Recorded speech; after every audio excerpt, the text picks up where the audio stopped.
Hi there, and welcome to Bustthenet. This is a show I like to call Game Changer. It's a chance for me to go into your saves and help you out. And I get these sent to me by my patrons, and it's fantastic because you've been supporting the channel for so long, and I'm trying my best to help you guys out. And it's great for the general community too. So we share these Game Changer episodes with everybody so everybody can benefit from it. And yes, thank you very much once again for all your continuing support of the channel. We have this save here from somebody who's managing Southampton. It's a change. I've never seen a Southampton save before, and this will be the first. And you've done pretty okay the last couple of seasons. You've finished in the top half of the bracket, or rather the table. And this season you've off to a good start. And I think your challenge right now is to get something more from your game. And I see that you've got a pretty interesting save. Now, first thing I'll do, this is going to be slightly different from most of my other saves, right? So I'm going to take a look immediately at things like your ability to generate high potential players in your club. And I'm looking at it right now and I'm going, okay, fantastic, you're there. Junior coaching, excellent. Superb youth facilities, state-of-the-art data facility, which doesn't really matter, but excellent training facilities. You may want to upgrade that. You're so close to upgrading this. So let's talk to the board, see what they say. Okay, yes. So you've been improving this, and these are being improved. That's good, fantastic. So when you do stuff like this, you increase the likelihood of getting great players coming through. Sitting in your under 18 squad. I mean, this is Southampton after all, so you're probably going to have high potential players. And I see you've got quite a number of them in your club.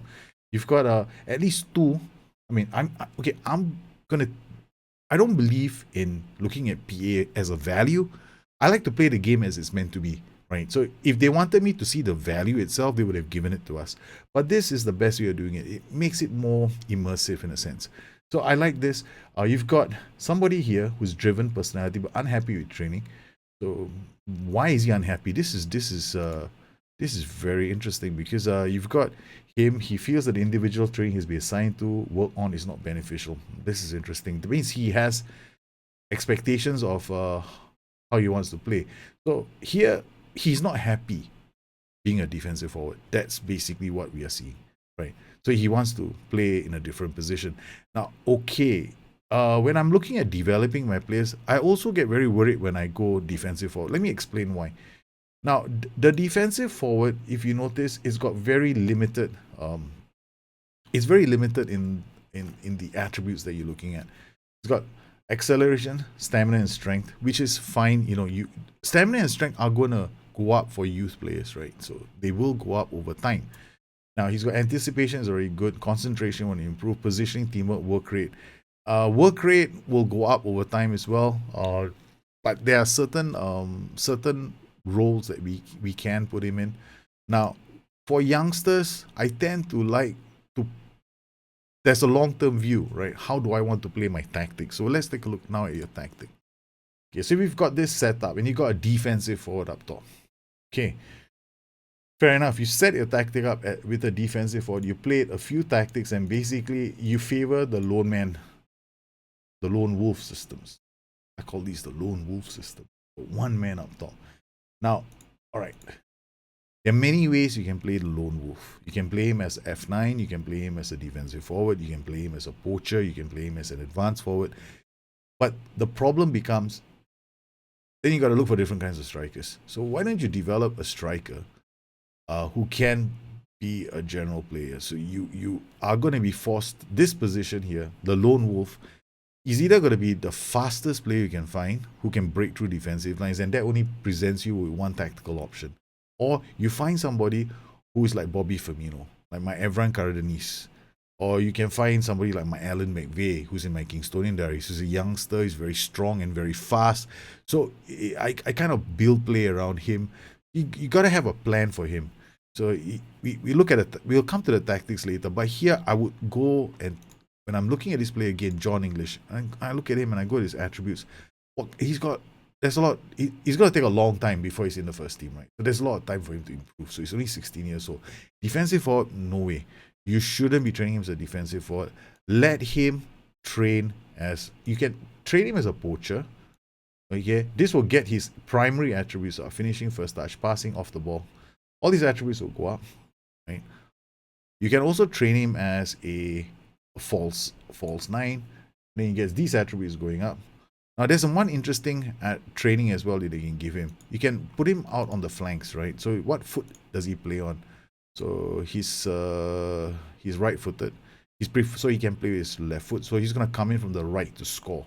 He's gonna come in from the left to score. So what you can do with John English as well is in his training, you can train him to be an attacking midfielder, inside forward.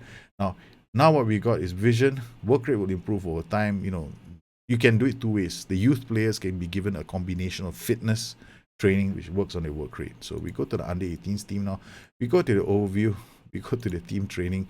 And we go, okay, a whole bunch of you start working on fitness. Our work rate is going to improve. So 6 months in a year, you give them fitness training. And then for the other 6 months, you give them balance training. Right? So here, match tactics, it's already August, you're fine, but just go attacking movement. Just leave there. Okay, this is the worst thing about FM18, right? The worst thing about FM18 is half these options you can leave them for the whole season, which is like pointless. So what you can do is just put fitness, average. Now average, this depends on their work. Chances are it's going to be very light. If you look at squad now and look at the training, it's all medium. They can do more, boys. Let's push them a bit more. Let's give them high. Now, you push it up one day, because you need to push it up one day to see the whole effect on your team. So, one day later, when you go into your team, and it's taking a while, two reasons why. Either your DB is very large, or we're reaching a point where I have to go on holiday. Or we don't. Okay, fine, that's sorted. So now you got your under 18s. Now you got heavy, medium. Okay, great. This means that you can give... See, why is he heavy? Because he's got additional focus. Now you can give all of them additional focus. Right? So I would pick like 5 or 6 of these guys, right? And I would work on them. Now these two chaps here who have got balanced personalities, we want to tutor them straight away. Right? So we got tutoring. We find oh my goodness, you have a model professional. What are you doing? Get him to tutor the boy. My goodness, you never want this guy to leave your club. At the moment I saw model professional, my eyes lit up, because it's like, wow, we have a model professional. So we got tutoring. Here, he's balanced, so he's got fairly ambitious, not too bad. Still an improvement on balance. Mario Lemina, attacking midfielder, defensive midfielder. Okay, we'll ask Davis to tutor him. Okay, we'll get him to tutor him. So we get him off that. I don't like balance. I generally hate balance as a personality trait. Now, chances are these group of players may not ever see your first team action. So that your choice is, do I want to tutor them? You can, but the more important thing is you want to tutor the bad ones. Because what happens with the youth team is there's a kind of averages thing going on here. Now, if your team has a lot of bad personalities, they will drag the good personalities down. So it's basically, if you got bad apples, they will ruin the whole bunch. So what you want to do is all these low determination players, either you get rid of them or you tutor them. So here we got light-hearted. So we can go Lavan, get done. Let's work on him. Let's do something with this guy. We find another guy, low determination again. So your choice is very simple. Now this is your namesake, I think. Your manager's name is Gun, right? None, sorry. Something's wrong with me today. Low determination, fairly ambitious is fine. Okay, you can tutor him, get him off the pitch. Let's improve his personality. So you want all the low, unambitious chaps, every one of them, you want them to be tutored. So you go through all of them and you do. I won't do it now, but that's generally what I would do. Okay, the next thing you want to do is all these training programs. Be specific with your training programs. I personally like to be specific, and it has to fit into your style of play. Now you've got this player here. You've gone and told him you want him to be a complete wingback. This is interesting because complete wingback is like everything under the sun. So it's going to be balanced. There's pros and cons of doing this. Pros is every player has got there's like a total amount of ability points that this guy is going to have over the course of a season. Whether or not he uses all of that is a function of your training, your facilities, game time, how he does, stuff like that. Now, because there's a finite total, if you spread it across everything else, he becomes a jack of all trades. So complete wingback hits every single slot. So what you can do is you can choose instead to give him like wingback training, which reduces the number, or worse still, fullback training, which reduces it even more. Okay, so you got less here. The question is, which attributes do you want to work on? So I would start with the attributes that are important to you as a club, and the tactics that you use. So if you want, if he's right now he's an accomplished player, you might want to push him out. So you want him to get better as a wingback, so it gives you more options. Then you go wingback, right? So then when you play him in this slot, he becomes better. Right now he's awkward as a wingback, but this slot is the fullback slot. This is thanks to somebody on YouTube. He mentioned it to me because I was having a little dilemma with my own Chris Ryan, and I realized that he was right because I had completely forgotten that. So here is a fullback. So if unless you play him here, this is a wingback's position.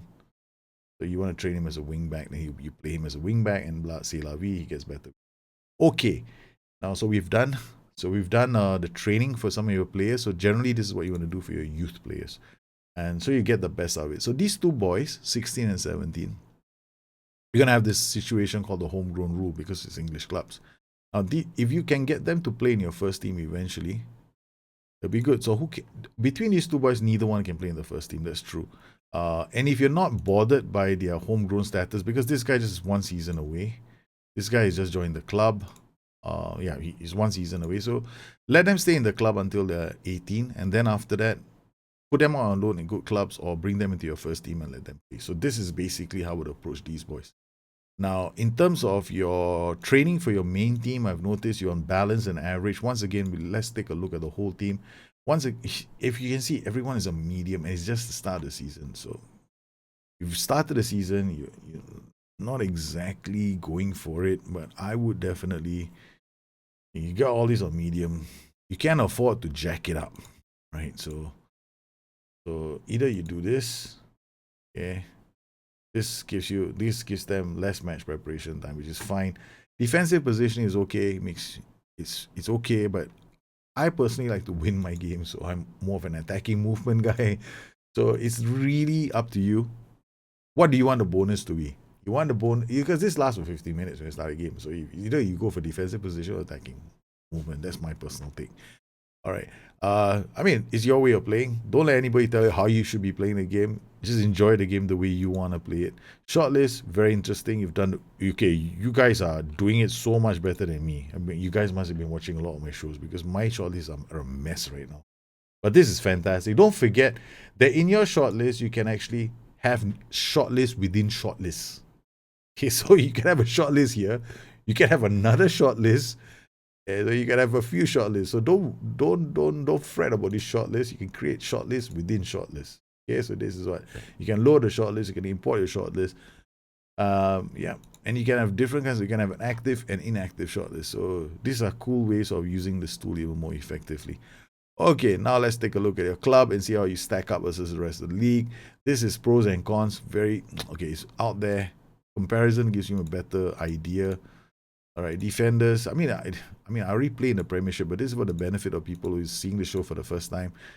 Okay, defenders, you need to know positioning, jumping reach. Basically, that tells you how they perform. Positioning of your defenders, 12.89, 15 in the Premier League, really low. Okay, so this means that if you were to sit back and defend, other teams could work the ball around your defenders. In other words, if you play a low block, you could be in trouble. This is basically what it says. Because other teams might have better off the ball movement, which means that if you play the low defensive line, you sit back, what's going to happen is the teams are going to advance on you, and then they're going to move the ball around because they're better off the ball than you have positioning. So I hope that makes some sense. Now, jumping reach, let's take a look at the physicals for your defenders. Now, we got jumping reach here. Where is it? Okay, 12, so 9th in the Premier League. So. But the league is like 15. Here we want to understand what jumping reach does. Jumping reach means your boys can handle crosses in the box and deal with it. The number to beat is 15. The worst is Manchester United. Apparently, they're all short asses there. So that's good news for us. in your save, not in mine. Okay, so jumping reach is will tell you whether your boys can handle the box. Now here, let's look at strikers. Here we want to look at off the ball because we know how good your boys are at finding space. Off the ball, very good, 15. That's excellent. That means your boys know how to find the spaces. Physicals, can they attack the spaces with a sheer speed, acceleration? Not that fantastic. You're not very fast out of the gate, so you need a lot of advantages. You're looking at moving teams around to get those kind of advantages because man to man, you're not going to beat them. You end up camping there. So you basically, if I was looking at this tactic, I'm going, yeah, I probably need to be a bit more aggressive in my setup. I can't really sit back and let teams attack me all the time because if I do, then we're gonna give goals up. All right, so that basically gives me something, makes me understand certain things. Okay, what about your midfielders? I'm looking here at off the ball and positioning, vision, decisions, and tackling. So there's three categories I'm looking at. So vision, midfielders, very good. They have the eye for the pass. Tackling, not too bad. Okay. Decision making, not the best. So all we need is one or two players, but apparently the average is like you're the average at the moment. And then when it comes to the mentals for your midfielders, off the ball, pretty average. 13.15, 14.18 is okay. Maybe it's being dragged down by other players. And then we're looking at composure. Where's composure? 12.6. Okay, not very good under pressure. They might lose the ball. Better you put other teams under pressure than you yourself being under pressure. So, okay, when I'm looking at this tactic, I'm going, all right, okay. So here I have a team staring at me. That in a Genesis, I see a team that if I play the low block, we're in trouble. Right? We're gonna give up. So now let's take a look at some of your other matches that I played. Okay, so this is this season. Let's take a look at last season. Right? Last season, and then you probably went out and got yourself some players. I think towards the end of the season, you went out of control. Spurs against Southampton. Analysis. You strengthened your squad this season. That's good, but we want to look at how you've been playing. So you've been playing a 4-1-2-3 DM wide. In terms of the highlights, they were playing this narrow system, which is really peculiar, which is going to put a lot of pressure on you because this is what I meant by you can't really sit back because when teams come at you, they're gonna move the ball around, and when they do move the ball around in your final third, you're gonna have problems. So when I'm playing against a tactic like this, I don't want to see these two guys come up the pitch too high. So let's look at now they've got the ball. Dyer, let's speed things up a bit. This is a bit slow. Sanchez plays for Alderweireld. As you can see, you're not really pressing. These guys are not really pressing the back line. You're playing with a 4-1-3-2, right? This is, I think you are playing with a 4-1-3-2 at this point. Southampton formation. Or yeah, it's like 4-1, and then your boys are pretty deep because none of these guys are pressing. We got 1, 2, 3, 4, 1, 3, 2. Yeah, it looks like a 4-1-3-2. Okay, we got this guy. He's either, if he's not a 3, then he's supporting you as a AP on support. Then he's not really closing them down. So transitions are gonna suffer because while you are okay in the opposing third, you have to look at these kind of systems and become very careful about what they're doing in your half. So far, you work the ball, your transitions, you're not doing very well. And here's a counter. Luan 1, 2, 3, 4. This is an AI generated counter, so I'm not really too keen on this. Let's take a look at analysis and look at some of the goals that happened in this match. This will be much faster. Okay, here we got shots on goal. These are the events that led to the goal. 10. Let's watch the highlight. Okay, so this is what I mean. The wing backs are already in your half. So this becomes a concern. When the wing backs get in your half, they got 3 guys in midfield. And with this one player, they're still able to move the ball around, which is what I mean by they're off the ball. As you can see, you're playing with a standard mentality or a defensive mentality. When you play like that, your flanks are going to get overrun. And the worst part is I mean, don't take it the wrong way. You're getting overrun by a team that only has wing backs. So you have wide players who are going to be so high up the pitch. So generally, this kind of a setup, you want to be putting more pressure on them than they are on you. So you remember what I said about your jumping reach? and you're not going to be able to deal with crosses inside the box. So that's the first goal, and this is against Harry Kane. So if I was playing against Harry Kane, I wouldn't want to give them a chance to work the ball. Here we go, off the ball movement, very good. They're able to run at you. You're too deep.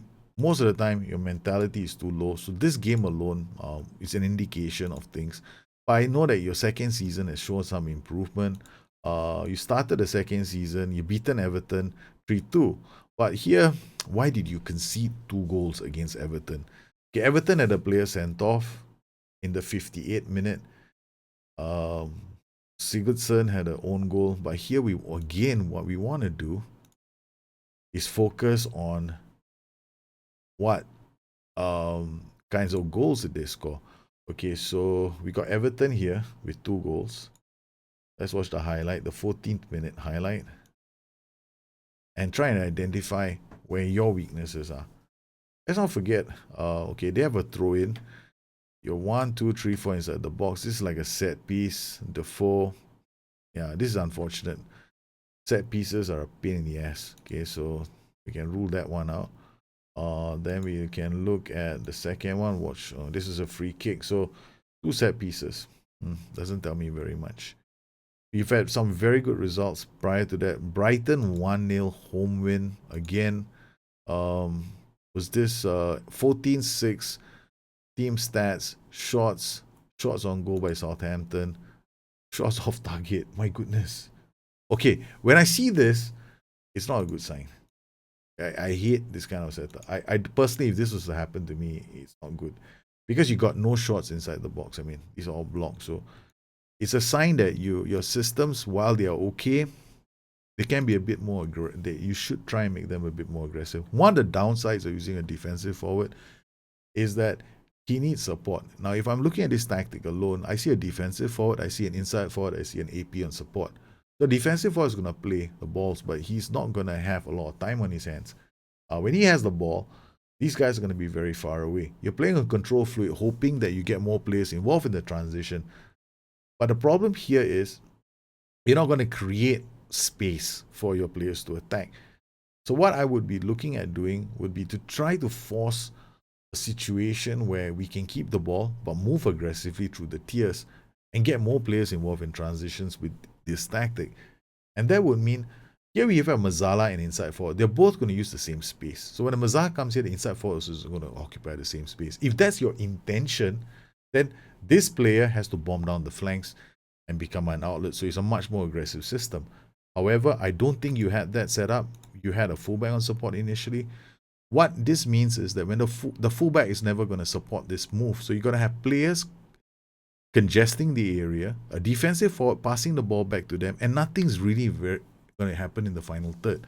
So this tactic, while it may be okay, you're not going to dominate and score lots of goals. Let's take a look at your 4-3-3 white. Now, this is an interesting tactic because it's got a lot of automatic duties. Now, an automatic duty, when you set an automatic duty, it just means that his mentality is standard, these two are standard. This is, once again, a tactic that's got way too many automatic duties. I think this has been created by you as an afterthought. So we're going to take a look at this tactic. So winger, AM on support, winger on support. Again, nobody's attacking space. You got the players to attack space, but no one is attacking space, and got 2 CM on auto attack, auto duties. So, there are a lot of 4-2-3-1 tactics out there. I've got a few myself. But let's just focus on what we can do with our boys first before deciding on the tactic that we want to use. So let's take a look at our boys. So this is going to be the next step. So defenders, we take a look at what I like to do is defend. I call this the core role attributes, right? So it's like for the duties for their specific duties, what can I see? So positioning, 14. Cedric is not bad. Positioning. I know Cedric. I mean, anybody who's watching the Premier League will know Cedric is really fast, right? So short and fast. He's gonna give you a lot of crosses. So Cedric is actually a very, very good attacking outlet. So if you're playing as a fullback on support, not really using him. Then we've got central defenders, 14 positioning, not too bad. What about his jumping reach? 11 for jumping reach. So this guy, not really a defender, maybe a holding player. He can be a holding player. His positioning is 14, very good as a holding player. Could be a very good Carrerello. Aggression is only 10, so may not even want to tackle half the time. He's not a very aggressive player. His determination is 13, concentration is half decent. Okay, potential Cairelo. This guy is a potential Cairelo. Now let's look at his other attributes. Passing is 15, vision is 15, off the ball is 14. He can also play further up the pitch as a playmaker, right? So he can be a playmaker, he can be a Cairelo, or if he's got flair, he can be a Mazzala. 11 flair, nah, I wouldn't use him as a Mazzala. Okay, defenders, you got Ragnar Klavan. So you've taken him from Liverpool, have you? 6th, 4th. Okay, every Liverpool fan will tell you this. He's not great in the air. Right? So he's never really shone in the air. So his jumping reach is not that good. So he has to be paired with somebody else who's got very good jumping reach. So in your team, you've got this Abdul Diallo. This guy, without a shadow of a doubt, has to be. So your partnership at the back is always going to be Ragnar Klavan and this guy, or who's this Maya Yoshida. Okay, Maya Yoshida is a fast defender. However, he's not very good in the air. All right, this gives you a lot of different options. You got 3 central defenders. One of them is more fast. You got 2 central defenders that are okay. You can actually think of a 3-man system as a 3 central defender system, a 3 DC system, or whatever you want to call it. Yeah, you got this boy here, Dan Axel Zagadou. So okay, your defenders are champions. Okay, this guy is phenomenal. Train him. Okay, this guy's training is going to be very important. Right, heading is okay, it's fine, but there's something else you got to work on. Concentration. So you got to work on this over time. Intensity level, put it on heavy. Tries to play way out of trouble. Request from your general. Defend. I don't know whether it's defending. Okay, hold on. This is wrong. I've rarely see this, but I think tries to play his way out of trouble. Could be movement, right? Try. Oh my god, comes deep. I don't even know whether we can remove that as a player trait. Passing. Try to avoid attempting. No. Slow down play. No. Start attempting. I don't think so, because I'm pretty sure there are some PPMs that cannot be undone, and one of them is tries to play his way out of trouble. Try to beat the offside trap.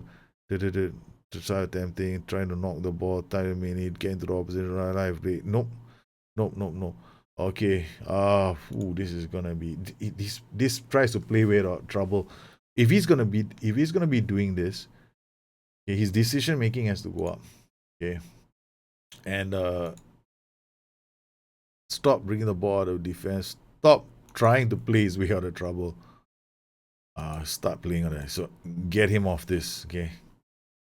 Tell him to stop trying to play his way out of trouble. Tell him to be a bit more less dangerous, basically. So you got your boys, you've got some very good defenders. So you can play a 3 defensive setup as well. So it gives you that option of releasing Cedric now. Cedric can become a very, very dangerous force for you. You got 3 central defenders, you got 1 wing back that's gonna bomb down the flanks, you got 2 hold. Now let's take a look. Your defenders are not bad. They're good enough to wipe a few teams off the Premiership table. Okay, let's look at the midfielders. We're looking at positioning and off the ball. Any player here who has got double of that, you're in happy land. So we go to positioning off the ball. Notice I have them together. Positioning 16, off the ball 0. Oriol Romero is only good as a holding player, but he's very, very slow. 8. Okay, halfback maybe. DM you could use him. Comes deep to get the ball. I don't know. It's a defensive midfielder. How deep do you want him to go? Could be a liability for you. Lucas Torreira, very good purchase. My goodness, this is a huge purchase for your club. Definitely a DM. Okay, again, off the ball is a bit low. Then we're looking at other DMs in your club and other central midfielders. So you got 1 central midfielder who can hold the line. Okay, we got another one. So now Ronaldo Mandroga becomes a very interesting player, because when you push him forward, you might have an issue. Dictates tempo now. He's got dictate tempo. So this guy actually is better off being in central midfield. So You could play Lucas Torreira and this guy in central midfield, and you have a solid midfield pair because both of them have the talent to do something with the ball and hold the middle of the pitch. So you've got two very solid players, even for a 4-2-3-1. So you've got that set up. Then you've got Mario Lemina, another very good player. So you've got three of them. So you can actually play with all three of them in your setup. So you've got Mario Lemina, you've got Ronaldo Mendroga, and Lucas Torreira. So you can play a 3-4-1-2. You can play a 3-4-1-2 with attacking wingbacks, and you'll have a very solid center. You can play with a 4-1-3-2, which has got four midfielders launching the ball up, counter-attacking football. You can play with a 4-2-3-1. Yes, you can. Depends on your fullbacks. Then you are removing the possibility of using your wingback on the right to bomb down the flanks. Because when you play a 4-2-3-1, the wingback bombs down the flank, you really only have three players coming back to defend. Sometimes only two, so that's a big risk. So if you play a 4-1-2-3, which is your default tactic, you could also do that. But then what you would do is you put your three of these players in the center of the park, and what you're going to do is on the right side of the pitch where you want the wingback to bomb down, you are going to put an attacking playmaker so he drifts to the right, giving up creating the space for the wingback to attack. So then you'll have a setup where your wingback is going to bomb down the flank, and on the opposite flank you could have a winger on attack or an inside forward on support coming inside. So you have that option. So then you got to have like a winger going down that way, or a Mazzala attacking the half spaces, and then you have the option of the solo player up top. So you got plenty of options here, and your players are good enough for you to do more than just win games. You can be set up to slaughter teams. These players can slaughter a team. So let's look at your midfield. Is very, very good. Probably one of the better midfields I've seen. Okay, so let's look at your final equation, which is what can we do in the final third? What kind of players do we have? Here we want to look at we don't really want to look at support. We want to look at the attacking side of the game. So here we're looking at off the ball, we're looking at decisions, we're looking at work rate, we're looking at acceleration, we're looking at first touch, we're looking at composure, we're looking at dribbling, we're looking at a whole gamut to see what kind of players we have. So up top we got this guy. First name I see is this acceleration 9. You're never playing for us. I'm not even going to bother because you want to attack teams, right? But he's just going to be holding you back because he can't play as a Mazzala. He may be able to play as a playmaker. That's about the only thing he can do in the final third. So if you want to, he could be a playmaker, but he's not going to give you that attacking punch that you need. All right, here we have 13. Okay, fine. He can be he definitely can play on the right flank as well. He can be a final third player. His passing is 15, his vision is 17, his decision making is 14, his flair is 12.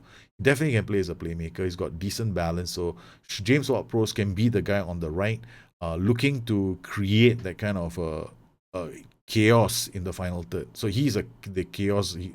Let's call him chaos bringer. So he's the chaos bringer. On the left flank, now what do we have? We have a couple of players. Now he's a right-only player. Okay. Now Nathan Redmond coming in from the right. If he's coming in from the right like this, he's 24 years old. What do we want to do? He's going to cut inside from the left wing. So we already know that. So he's going to definitely be playing as a inside forward. So his training is very straightforward. Inside forward, passing. But here we don't care about his passing now. Biggest problem is finishing. So we want to work on his finishing because he has the ability to come in.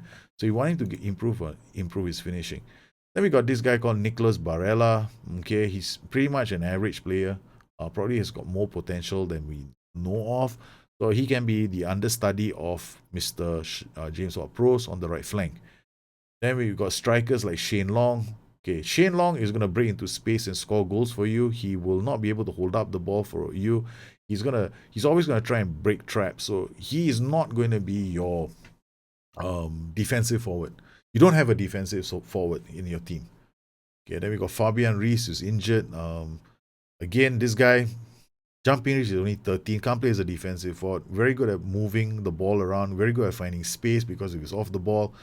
He can't shift the ball from his left to his right foot because he's off balance. So whenever he turns and tries to cut inside, he's not the ideal player for the job. So if I was doing his training, the first thing I do is I forget strength. Work on your balance, son. For the rest of your life, you will be working on balance. He will never stop working on balance. So here here is the system of play and how you want to improve this player. So here again, I'm not a big fan of training him as a defensive forward because his jumping is only 13. It's not going to get any better. So what I would do with him is you can train him as a shadow striker. So acceleration, agility, balance, pace, stamina. You get all the nice little things that we want him to do. Right, get in there and score goals. Okay, Joaquin Correa again on the left flank. This guy is another player that can come in from the left on his right foot. He's another inside forward waiting to score goals. What do you do with him? Straight away. You don't hesitate. You go in here inside forward. Very good finishing. Heavy. Let's not worry about this. Runs the ball through center. Now this is very important because this is going to give you another option when you want to play him as a playmaker. So you can actually play him as a playmaker and he will dribble through the middle. In your 4-2-3-1, he's chaos bringer number 2. So you got 2 chaos bringers in your side. You got Joaquin Correa and you got Sean Ward-Prowse. So there are 2 chaos bringers in your side. This is like a bloody game where we are playing some kind of MMO RPG where I'm just coming up with names for your players. Charlie Austin. Okay, we all know who Charlie Austin is, right? Okay, he could be a defensive forward. He's the only one in your team that could be a defensive forward. Because he's already got the player traits, plays you back to goal and tries first time shots. So if you wanted to play with a defensive forward, he's the only one that you can use. Then we got Denis Cheryshev. Okay, he's injured. Wow, you actually have some good players. All right, this means that your options are very simple. If I were to play a 4-2-3-1, I go fullback support, maybe wingback support. This guy will be a deep line playmaker. Carriello on support. This guy can be a deep line playmaker on defense. This guy can be an advanced playmaker on support. Advanced playmaker on support, please. Thank you. Wingback on attack. This guy can be an attacking midfielder on attack. This guy can be a defensive forward on defense. Punch through. Nah. We will turn you into a deep line forward on support. That way you can bring this ball here. You can be a winger on attack. So this is one way of setting the tactic up. We got one guy bombing down the flank. You got this guy looking for options. You got this guy looking for play. He's a playmaker. He's going to look for this guy. We got attacking midfielder here. You can also use a shadow striker if you want. So this guy is going to drop. Now, if you have Charlie Austin, you can also tell him to be a defensive forward on defense. What he's going to do is hold up the ball, pass it to this guy. And you won't be playing this. You'll be playing this on attacking. You'll be playing this on structured. You're possibly fairly narrow, encouraging play to go down through the middle, prevent short goalkeeper distribution because you have it. Why do we use prevent short goalkeeper distribution? Because you got 1, 2, 3, 4 guys. What else are you going to do when you don't have the ball? Just go there and tell them to hammer the living daylights out of the other team. Okay, now we got this other tactic. Let's not look at that. This is too many. There are too many automatic duties here. Okay, let's look at this tactic. Not a big fan of this. This guy can be a false 9. It drops really deep. Okay, we got Mazzala here. We got inside forward here. Not a big fan of this. We can do a winger on attack. We can do AP on support. We got a wing back on attack, bombing down this way. Here, Mazzala on support. Maybe Mazzala on attack. This guy can be an inverted wing back on defense. So this guy holds up this position while this guy punches through the middle. We got this guy holding up the ball. So we'll tell him now to sit narrower. A lot of things we're doing right now. Tell him to sit narrower, go wide. No, we'll tell him to just chill. This is better. Okay, so we'll get this guy. He'll bomb down the flanks. This guy sit narrower. Right? When he comes here, this guy's going to bomb this way. This guy's going to drop this way. Now, this guy can also be a poacher because we can leave him as a poacher. While we're holding the ball in this area of the pitch, this guy is bothering the defenders. And you got this guy looking for space. It's another option. Now, DM on defense. No. We're going to use a halfback. Halfback will drop down, push your sides, push these guys further out. You got this guy to help you recycle possession. And then you have this guy playing as a defensive center back on defense. What he will do, if the ball comes to him, he's going to kick the ball straight over the top for somebody else. So what we have here, alternatively, we can use a deep line playmaker on defense, and then we can tell this guy, he can play risky passes, but we'll leave it alone. Shoot less often, run out with ball. Nah.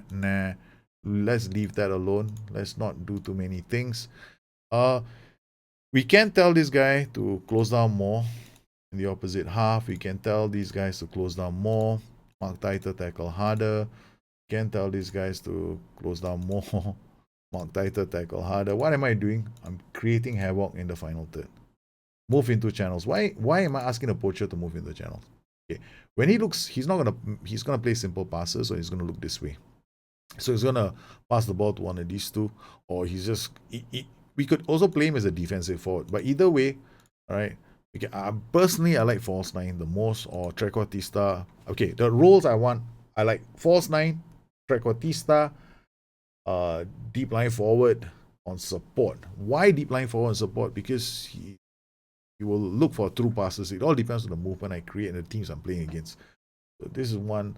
These are options. So we have F9, we have a defensive forward, we can have a poacher, we can have a complete forward. All depends. Complete forward, I try and avoid it because, for most of the tactics out there, I see your complete forward is a very demanding role. Okay, we've done this. Now let's get rid of this tactic, and we come up with the next tactic, which is going to be, let's load, no, not from my system. Let's set to formation, a 3 defender formation.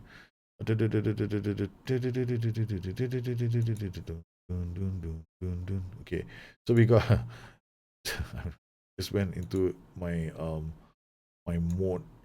Okay, so we got attacking midfield on attack. We got wing back on attack here. We got maybe a wing back on support here. We can have a Carriello on support here. We can have a DLP on defense here. We can have a defensive forward on defense since you've gone through all the trouble to train somebody. We can do this. So this is another tactic you can have. All right, because you have the players for it. Control. You can play this on. Okay. We'll play this on attacking. We'll play this on structured. Why am I playing on a higher mentality? So we are playing high up the pitch.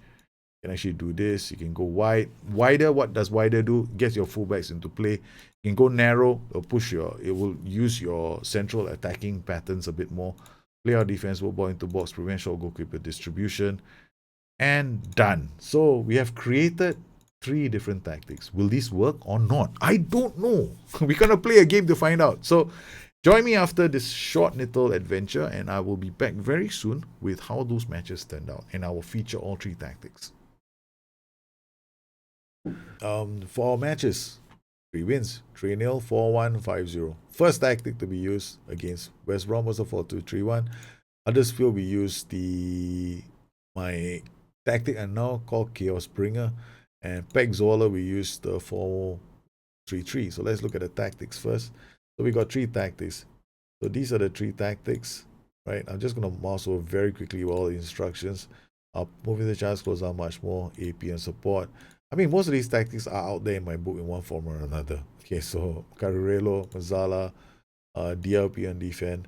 Cedric is a wingback attack, bombing down this way. DCB, inverted wingback, comes in here for the Mazzala. So this is the 4-3-3 that we used in the last game. 4-2-3-1 defensive forward. This guy can be a shadow striker. This guy can be a winger attacking this space. We got AP here on support. He's going to sit narrower so that this wingback can attack this way. They got central defender, fullback on support. Now, the interesting thing about this tactic was I changed it 3 ways in the game. Right? So we had one point we turned this into a shadow striker. And then when I really wanted to punish West Brom because I really didn't want them to come out of their half anymore, we went inverted wingback on defense, Mazzala on attack. So this became attack, and inverted wingback on defense. Literally destroyed them in the second half. I mean, they never got much of a chance to use the ball. Okay, so then we also have this tactic I like to call, now I'm calling it Chaos Bringer. Close down more, defense, close down more, move into channels. AM on attack, close down more, tackle harder, mark tighter, move into channels. Carriero default, DPLP default, wingback on support, sit narrow because I don't want him to drift away from the DLP too much. Dribble less, few risky passes, sit narrow. Wingback on attack, go, enjoy the flanks. Let's close down more. CD. This guy is important. Stopper duty. He has to have jumping reach because you're looking at transitions to see whether you win the header. If you win the header, you win the second ball. Very important because these two guys are going to destroy other teams on the counter. And so I'm playing attack. Yes, I play counter attacking by playing attacking structured.